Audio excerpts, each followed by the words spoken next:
Hey everybody, welcome to the first universe recording of 2020 as we're looking at 2010.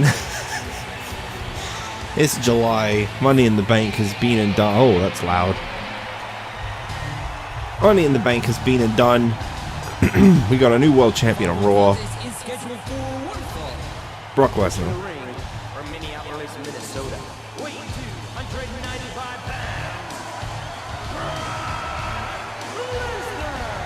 So the issues between Brock Lesnar and Kevin Nash have not quite finished yet.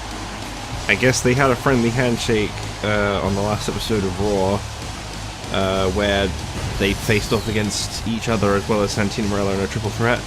They look to have finally buried their issues, but obviously that's not the case. Obviously there's a little more going on here than I would like to admit, as they are still having issues. Obviously, I guess now that the Money in the Bank ladder match has been and done, and neither of them won, they're probably blaming each other, is the story I've got for that.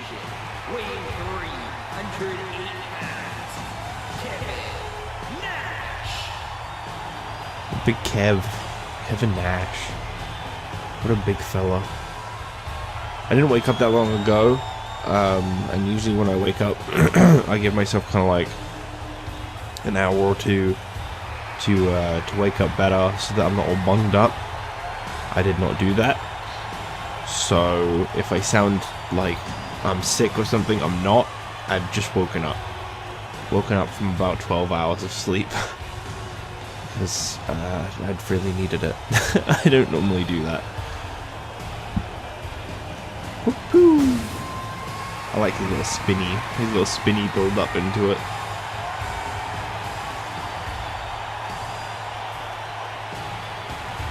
Big Daddy Cool. This is a remarkable match, it says, so something special's gonna happen, and it's probably gonna involve Santino, and we're all gonna be very disappointed, except for the people that like Santino for some reason. I always play as Brock in these matches. I'm gonna play as Big Kev. Removed from a monumental Money in the Monumental. Bank. Welcome to Monday Night Raw, and we're going to get right to the action with this opening match. Oh my gosh! Well, yeah, we've just been through Money in the Bank and everything. We got 3 weeks until SummerSlam. And tonight we got a big tag team matchup in the main event, which will put the Celtic Cross up against the united group that is Jack Swagger, a former World Heavyweight Champion of 2 times, and his tag team partner William Regal, the former Hardcore Champion. And maybe, at the very least, they could be future World Tag Team Champions. Who knows? Right in the dick. To see the power of Big Sexy. That is the plan. Nice backdrop. Don't turn your back to Brock, dude. What are you doing? So far, the record between these two is, I'm pretty sure every time they face off, Brock wins. And I'm guessing maybe this story will actually either go somewhere or finally come to an end if I just try to make Kevin Nash win. Just writhing in agony. Not that I have a problem with it. It's actually good to see some non-title feuds happening. They're just as important. What else have we got on the show? We've got US US Championship Contenders match, as Cody's own tag team partner Ted DiBiase is considered a top contender, but he's going to go through Daniel Bryan to find out who the top contender is. And we've also got a women's match. Brock Lesnar is capable of beating anyone with his freakish physique. Just gonna see. Capable of using any underhanded tactic he can think of. You can't be serious. This isn't really going to happen. I haven't really decided that one yet. I haven't really used Nikki Bella much. I'm thinking she'll face off against someone a bit higher ranked than her. Maybe even Tiny Shiny. Nash looks like one ticked off monster. It won't take long for the aggression to escalate quickly. Raw's going to be the place to watch for a while because we got Ezekiel Jackson back in business. Not in the US Contenders though, for some reason I've just noticed. He's not actually getting his opportunity to reclaim the US title. That is Brock Lesnar. He never lost. Oh no! Choke slam. He sends his opponent down to the ground. Brock Lesnar gets rocked. Try to have a little fight in you, Brock. Nash likes to have a good time, but inside the ring, Big Sexy is all business. All business. My goodness, this is just wide open fury here tonight between these bitter rivals. Crushing damage directly delivered to the. Kind of done with this match. We could just get the pin on Brock. I'd be okay with that. Big move coming. Oh, what a brutal shot. Oh, right to the gut.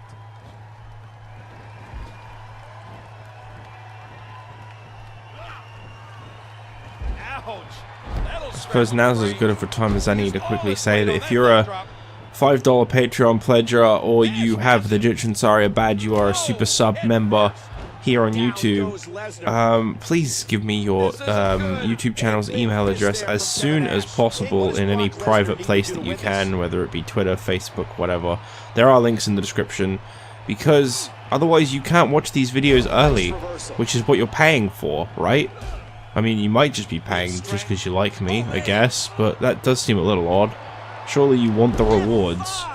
So please, do contact me directly. Give me that YouTube channel email address. I'm not looking to hack you. I don't know why, I just feel like that's why people don't do it sometimes. I literally just need it to add your email address to a whitelist when I upload the videos, because then you're able to see them first. They are privatized until they are scheduled to go live. And private videos aren't like unlisted where I can just give you a link. I can't do that because then they show up in the playlist and then everybody can see them and you're not really getting a reward. So they have to be private.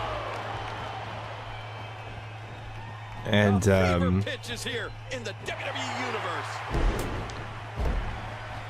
yeah, once I have your email I can add it to a list and then you can see them early. Just ask some of our top Patreon supporters, Dan Jetstar and CMG, whose name just popped up on the screen a moment ago.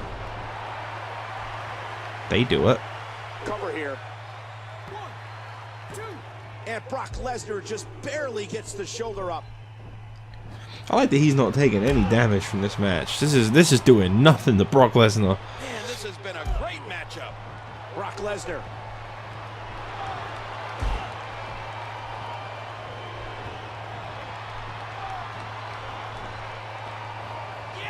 Meow. That was a ton of velocity. Nice, well-placed kick to the ribs. What a move there by the 7-footer. What a move indeed. Oh my gosh. Kevin Nash is going to the top. That's got to be it. He scored with that one. Nothing like a 7-foot man coming off the top rope to end the match. 1, 2, 3. Told ya. Nash wins. There you go. Is that the end of this feud? Is nothing going to come of this? Or are they going to try to shake hands again? Here is your winner, Big Sexy. He shook the referee's hand. There you go. Kevin Nash is victorious. Brock Lesnar finally suffers that loss to Kevin Nash that Nash has been working so hard on trying to achieve. Last week they shook hands on Raw. Then they went to battle at Money in the Bank. Had one more fight here tonight. Let's see if this is the end of the story between these two. Here's the legacy.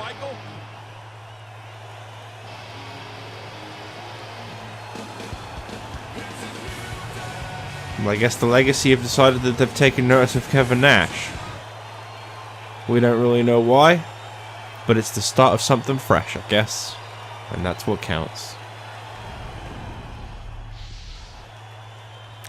Okie doke. Back here. Raw. Nikki. Tiny. It's next. I just ate some leftover chips. And I do mean the British kind. French fries.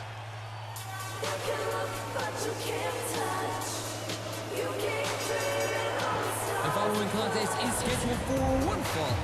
Approaching the ring from Scottsdale, Arizona, Nikki Bella. I do not care about Nikki Bella at all. I like her leg things, those are kind of cool. They're fun to recolor in Superstar threads. There you go. I said something nice about Nikki Bella, you're welcome.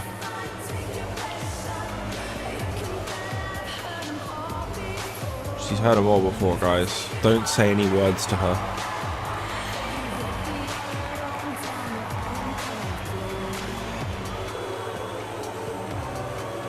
Okay. Hey everybody, it's Nikki Bella.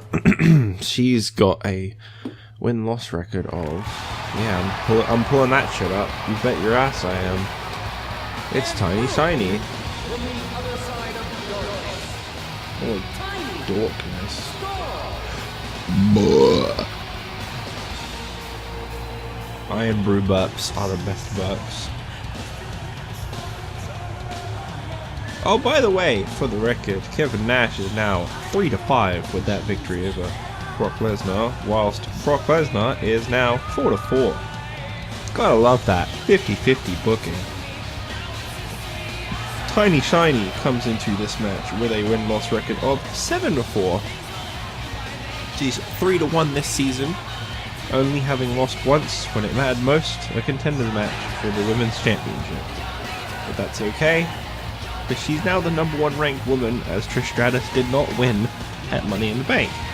Nikki Bella is 0-4 this season, having lost one match, whilst obviously then in the prior season having lost 3. So, what does this mean for these women? Well, it means that Tiny Shiny has the upper hand statistically.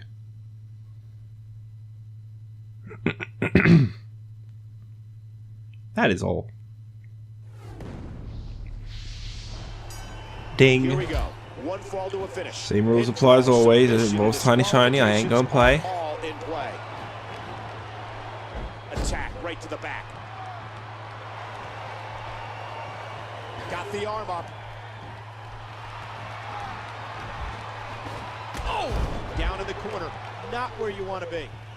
I don't want to be anywhere in a wrestling match, quite frankly. They look like they would hurt your bones.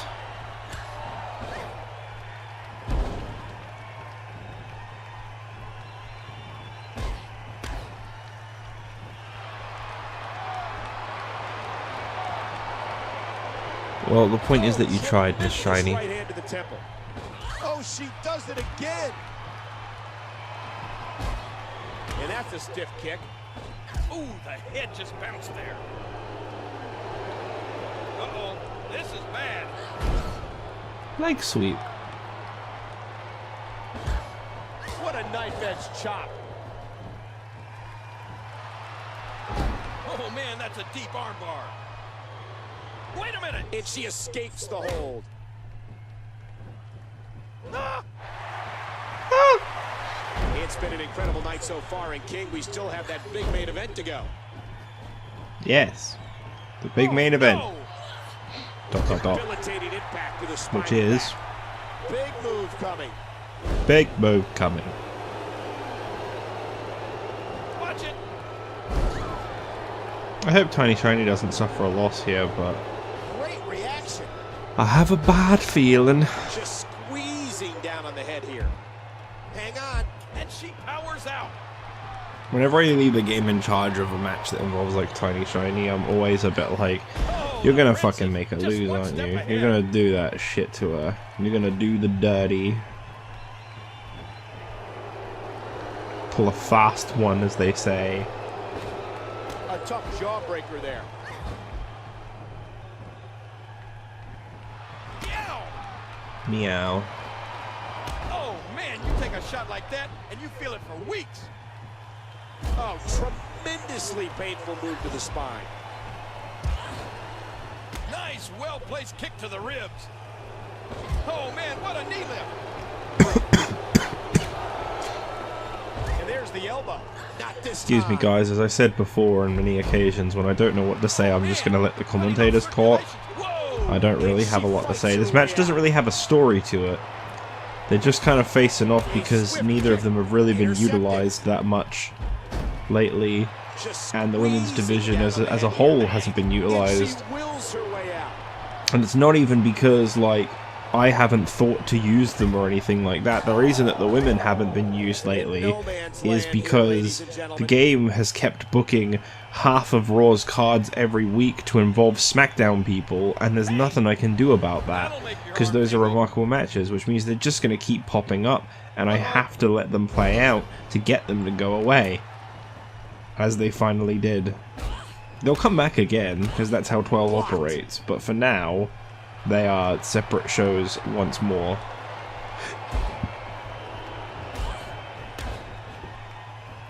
Oh, look out! Right on the bridge of the nose. This would be Nikki Bella's first ever win if she wins this matchup, which is a lot less than her sister Brie. Oh, look at this. Oh, it's the monkey flip. I always just hear Jerry Lawler saying that in my head whenever I see someone do one. Watch out here. I feel like I've played these games a little too much not to. And there's the monkey flip. Nikki. Uh-oh. I have something to tell you.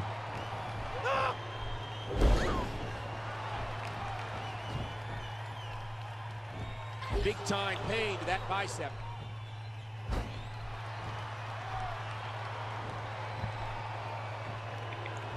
Okay. Big elbow. Nice counter.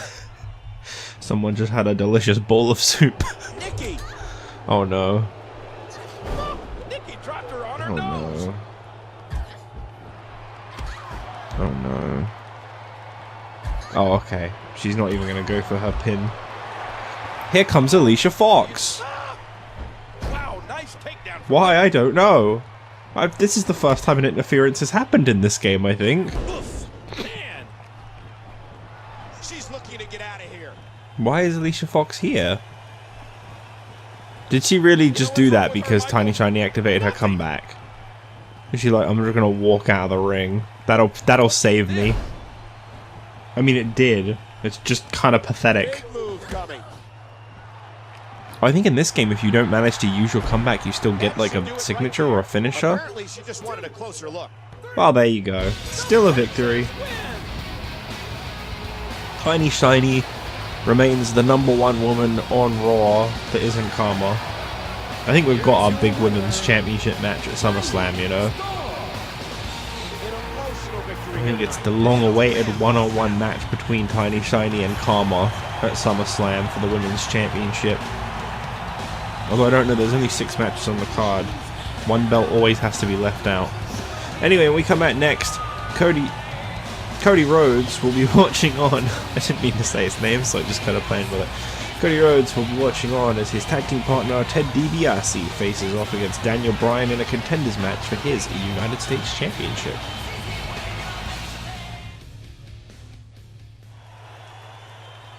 Okay, we are back. Monday Night Raw, US title. Contenders match. Who will be the next contender to the championship, which is held by Cody Rhodes? Here's his tag team partner. The following contest is scheduled for one fall. Approaching the ring from West Palm Beach, Florida, weighing 235 pounds, Ted DiBiase. What a Titantron Ted DiBiase has. Many zooms in on his face in a dark room. Truly strikes the fear that is the $1 million nightmare, Ted DiBiase. I don't know why I keep going to call him Cody. I don't know why. I know that he has a tag team partner by the name of Cody Rhodes. But why do I keep calling him Cody? I know which one's Ted and which one's Cody. Cody's the successful one. Ted just looks sad all the time. Really sad. Probably because people like me say things like what I just said about him. From Aberdeen, Washington, weighing 192 pounds, Daniel Bryan. Well, I ain't even lying. That's Daniel Bryan. And he's coming down for this Contenders match for the US Championship. His tag team partner, Dolph Ziggler, suffered a serious injury like a month ago. And we haven't seen Daniel Bryan compete in a single match since. He's been at a loss without his tag team partner, Dolph. But it's time to finally just look towards the future. And the future is... He was injured at the last pay-per-view, which was Fatal 4-Way? Here we go. This match will not be pretty. It will be grit and power and determination that will... It was either Fatal 4-Way or For the Limit. I don't honestly even remember. The one that came before Money in the Bank. What do you think Daniel Bryan's breath smells like? I imagine around the times where he looked like this, toothpaste. But if we're talking like a few years later, I don't know, goat's cheese. I don't know what goat's cheese smells like. Man, that was a vicious elbow drop. Watch it. Ted DiBiase now working the mind Yeah, games. slap that hand. Big move coming. Well, earlier in the night, we saw Ted DiBiase show up at ringside and stare down Kevin Nash with the rest of the legacy. What their plans are for Nash, I don't know. He knows when to use them. Oh, right to the gut. They looked very happy. This Ted DiBiase is an intelligent competitor. He possesses a Hey, you've already done that, Ted. that breaks his opponents down. Daniel Bryan is still very much a newcomer here in this universe. It's matches like this that This is make only Monday like Night his Raw the hottest third or show fourth on match. cable TV. But I think there's going to be a few people, whether you like him or not, that are going to wonder why Ezekiel Jackson wasn't considered for this United States Championship Contenders match. We know that he's back. He came back at Money in the Bank last night. 3 weeks ago / last night. It's actually 2 weeks. 2 weeks today that went live on YouTube. I don't remember when I recorded it. I think I was like really ahead for a bit, and then Christmas happened, and well, you know. It's just Christmas for you. I also aged at some point. If you're just tuning in, Michael Cole, along with WWE Hall of Famer Jerry the King Lawler, Nutshot. welcoming you to this amazing sold-out event. Is that his only taunt? Or do I just keep pressing like the wrong button? Ooh, a skull-crushing impact. I want him to do the like thing he does with his hands, where he like WWE leans fans watching forward. this match all around the world. Here we go, Tree of Woe. Oh, you are Good rhyme. completely defenseless here. And he hits the drop kick. What impact? That's not true. You can randomly roll up out of the way and then be on the top turnbuckle. I've seen it happen many times. You are not completely defenseless. Maybe it's this taunt. Yeah, there's the thing. I don't know what that is, but it's stupid and I love it. Ted's focused, and that's what he needs. You can see the pain shoot through this superstar's body off that slam. Uh-oh. I think that really hurt his arm. Yeah, he looks like he's in agony. Look out! A textbook suplex. Hey!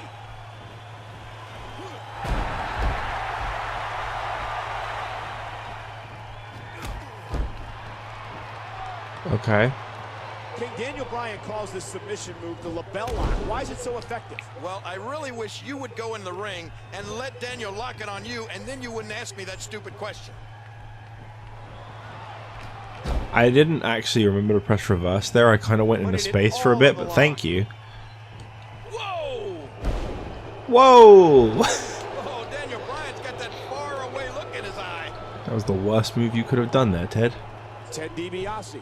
Ted DiBiase. These competitors trying to keep their wits about them. Maybe I should just not press the reversal button. I seem to do better when I'm not doing it.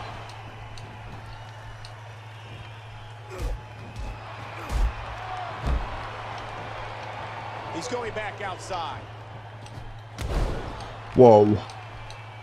Did you see that? You can practically feel the wear and tear that's been done throughout this match. Uh-oh. And the pain has to be shooting through his face. We saw Very nice. That was very Ric Flair-esque. Oh, hello. But it's Randy Orton. We just got interferences now, have we? Has that just, like, become enabled after Money in the Bank? Oh, brutal impact.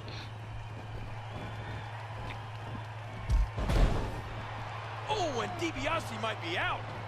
Oh, no. Oh, no. What is this? Butterfly That can break suplex. your back.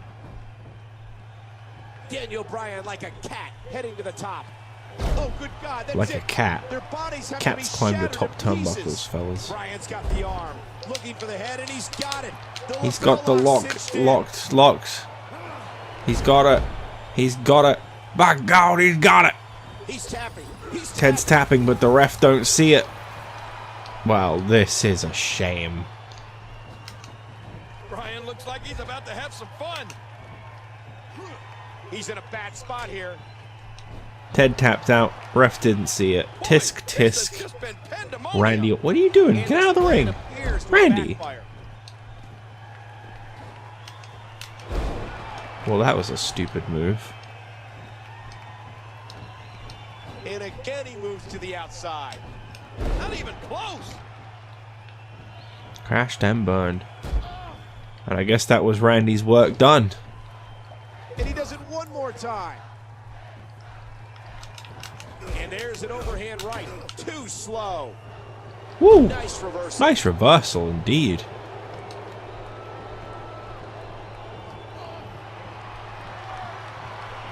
Dream Street. No wasted movement at all by Ted DiBiase. That's And he gotta scored be a it. win? That's One, gotta be it. two. I said it's gotta be it, and it was it. I told you. Dream Street gets Ted DiBiase the win, and at SummerSlam, he is going to face his own tag team partner, Cody Rhodes, for the US title. I don't think he realizes the mistake he's just made by winning this. We knew he felt he had to win this one tonight. Or maybe he does. Maybe he doesn't actually care that much. How big this victory is. Perhaps the biggest in his life. Well, here's the crowd. We'll finish on that shot. Then move on to our main event. Tag team match. Titles not on the line. The World Tag Team Champions and the World Heavyweight Champion, Sheamus and Drew McIntyre. I said it the wrong way around. Sheamus is the one that is also the World Heavyweight Champion. They're going to face off against William Regal and Jack Swagger in a big tag team match after Sheamus cashed in Money in the Bank on the fresh champion Jack Swagger. That's our main event, and it's next. Yeah, so as you saw just a second ago, that dastardly sad dudes, the Celtic Cross, they took out Jack Swagger's tag team partner, William Regal, backstage. Swagger is still going through with this as a handicap match now. The following handicap match is scheduled for one fall. Approaching the ring from Perry, Oklahoma, weighing 263 pounds, the All-American Jack Swagger. This really puts you at some odds what's going on with Jack Swagger right now, because honestly, it's kind of karma getting him back.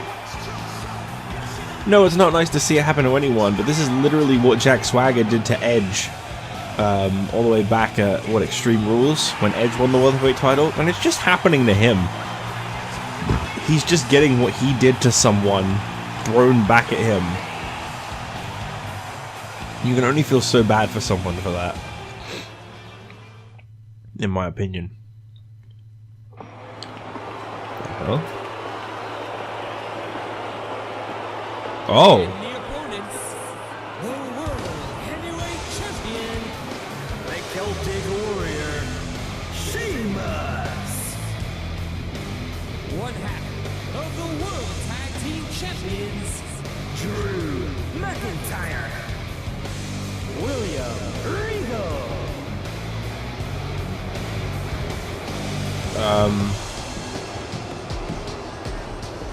So the Celtic Cross I think this was a bit of a setup. Now apparently known as the United Kingdom.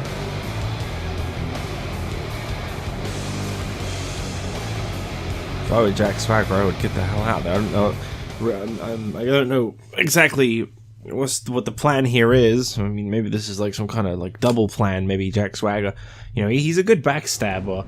Maybe we'll see him and Regal attack or something. No? Oh, okay. No, this is legit. William Regal and Jack Swagger are no longer a team. So this is Jack Swagger against all three, and what I guess is now just going to be like a no rules 3-on-1 fight between him and the guy that took his World Heavyweight Championship away. I want to know where Ezekiel Jackson fits into all this. There's so much going on here on Raw. You know, it was Ezekiel Jackson that attacked Jack Swagger, which is what led to Sheamus cashing in Money in the Bank. We'll pretend that Drew McIntyre didn't just do that. You got Jack Swagger attacking his own former tag team partner Regal. You got McIntyre and Sheamus outnumbering Swagger. But why?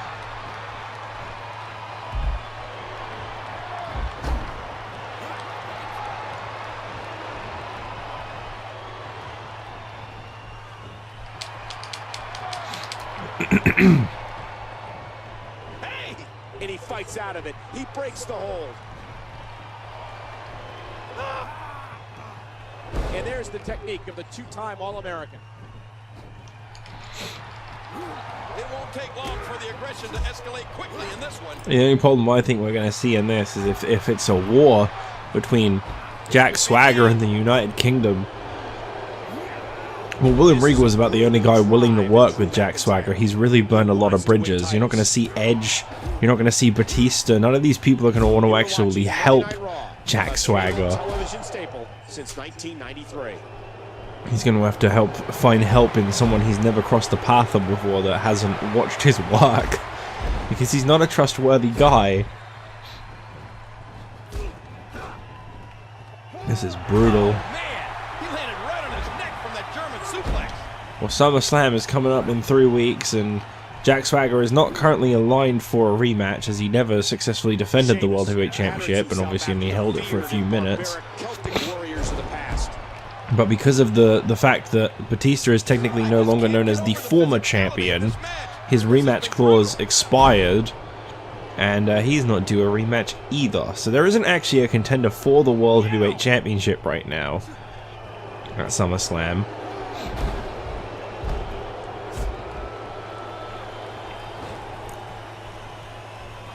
I don't really know who could go up against Sheamus. Is a two-time All-American from Oklahoma University.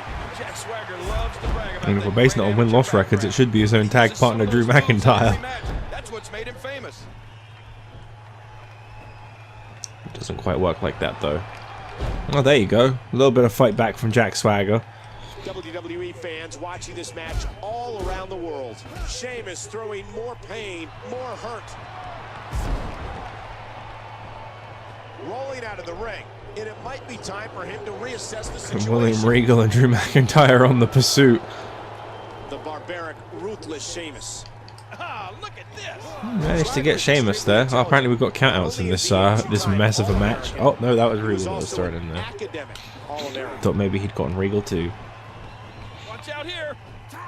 Wow, that was a massive German suplex. Oh, this is just insult to injury. William Regal, the man to pick up the pinfall on his former partner. Obviously this was some kind of a setup. You know, Regal was never attacked backstage. I don't even know why I'm explaining that. It was very obvious. I just thought I'd Michael Cole it for a moment and tell you something you already knew. Wow. Well, we got a new group in charge here on Raw. We've had a few try to take over brands in the near year that we've been around. This is the closest we've gotten. Already holding the World Tag Team and the World Heavyweight Championship, and now dominating the main event scene like this. I think we're in for a long run on top from the United Kingdom. let's go on to the rankings. Everybody likes a good ranking. Whew. Now I can let you guys in. William Regal was actually scheduled to run in. I'd done the match between Swagger and Sheamus at Money in the Bank on Story Creator rather than like Universe or Exhibition or anything. And I'd actually set it up so that Regal would interfere, but because Swagger never got any offense in, because Swagger never got any offense in, Regal never came out and did the whole swerve of turning on him and helping Sheamus. So that ended up happening instead. Brock Lesnar defeated Kevin Nash. What does that affect here? So, Bryan takes a drop, McIntyre goes up. That's all there is to say about that. Nikki Bella loses, so nothing really changed in the women's division. The Legacy find themselves at #1 for the World Tag Titles. Not really sure why, but honestly it kind of makes sense. They're the only thing that could really combat these guys right now. Kevin Nash is #1, Brock Lesnar #2. Interesting top 4. So nothing really happened with Nash winning. Ted DiBiase defeating Daniel Bryan. Where did that kind of leave everybody? So Daniel Bryan, still 15. Ted DiBiase picking up the victory, still 17. Did we not get any rankings changes this week? Jack Swagger took the loss to Sheamus, McIntyre, and Regal, which for Jack Swagger made him go from rank 7 to rank 9. Okay, so there's one. For Regal that did nothing, and for McIntyre that put him up from 8 to 7. So there you go. There's all you need to know about that one. Coming up on NXT, we have got nothing, apparently. Okay, so we've got, I think we've got a championship edition of NXT this week. I mean, the Cruiserweight title is not being defended, so whatever SmackDown's are doing, that's not for a title. But we do know that the ECW Championship will be on the line. Wade Barrett is finally going to get that rematch against Nemesis, to my understanding. And also, the Hardcore title will be on the line as Kane is scheduled to face off against whoever you have voted for him to face off against for the Hardcore title. So, look forward to that on NXT this week. I'll see you guys whenever that goes up. Bye.